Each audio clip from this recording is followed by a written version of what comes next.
കുത്തിയത് 46 ലോക്കപ്പിൻ്റെ പുറത്തേക്ക് കാല് രണ്ടും വലിച്ചിട്ടിട്ട് ചക്കരക്കയറുകൊണ്ട് കാല് പുറത്ത് കെട്ടി അപ്പുറവും ഇപ്പുറവും കെട്ടിയതിന് ശേഷം കാല് പിന്നെ തിരിച്ച് ഉള്ളിലേക്ക് വലിക്കാതിരിക്കാൻ വേണ്ടിയിട്ടുള്ള ലാത്തികൾ വെച്ച് കയറുമായിട്ട് കെട്ടി വെച്ചിട്ടാണ് നല്ല ശൂരൽ പിടി കൊണ്ട് അടിക്കുകയാണ് ഓരോ പ്രാവശ്യം ചെയ്യുന്നത്. അടിക്കുമ്പോൾ അതിഭയങ്കരമായ വേദനയാണ് ഈ കാൽ വെള്ളയ്ക്ക് അവരടിക്കുന്നത്.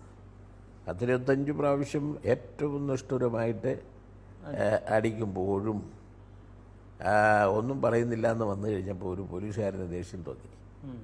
അയാളുടെ തോക്കിൽ ബയനറ്റ് ഫിറ്റ് ചെയ്തിട്ട് കൂർത്തിരിക്കുന്ന ആ ബയനറ്റിൻ്റെ ഭാഗം കൊണ്ട് കാല് വെള്ളയ്ക്ക് നല്ല സൗകര്യമാണല്ലോ, കട്ടി ഇട്ടിരിക്കുന്നില്ല കുറച്ച്, അങ്ങനെ കുത്തി കഴിഞ്ഞപ്പോൾ വളരെ ശക്തമായ നിലയിൽ ആ പാട്ടിൽ കൂടി രക്തം അങ്ങോട്ട് പ്രവഹിച്ച് ജയിൽ പിന്നെ മുറികളാകെ തന്നെ, അകത്തും പുറത്തുമുള്ള ജയിൽ മുറികളാകെ തന്നെ രക്തം കൊണ്ട് പിന്നെ വല്ലാതെ പിന്നെ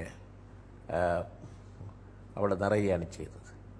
അങ്ങനെ വന്നു കഴിഞ്ഞപ്പോൾ ഞാൻ അൺകോൺഷ്യസ് ആയിപ്പോയി, ബോധഹീനനായിപ്പോയി. ഉടനെ തന്നെ എടിയൻ നാരായണപിള്ള പറഞ്ഞു, അവൻ ചത്ത് കാണും, അവനെ കാട്ടിലൂടെ എങ്ങനെ കൊണ്ടെറിഞ്ഞു പോര് എന്ന് പോലീസുകാർക്ക് നിർദ്ദേശം കൊടുത്തു.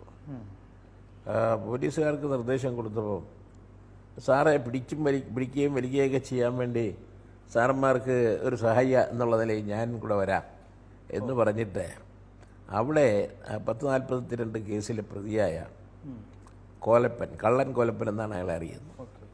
കള്ളൻ കോലപ്പൻ പോക്കറ്റടിയും അതുപോലുള്ള നിരവധി കേസുകളിലെ പ്രതിയായിട്ട് ഓരോ ദിവസവും കേസിന് വിവിധ കോടതികളിൽ പോയിക്കൊണ്ടിരിക്കുന്ന ആളാണ് കോലപ്പനും കൂടെ സാറേ ഞാനും കൂടെ വന്ന് സഹായിക്കാമെന്ന് പറഞ്ഞ് ലോക്കപ്പ് ജീപ്പിൽ കയറി കാടിൻ്റെ അടുത്ത് കൊണ്ടിരിക്കുമ്പോഴേക്ക്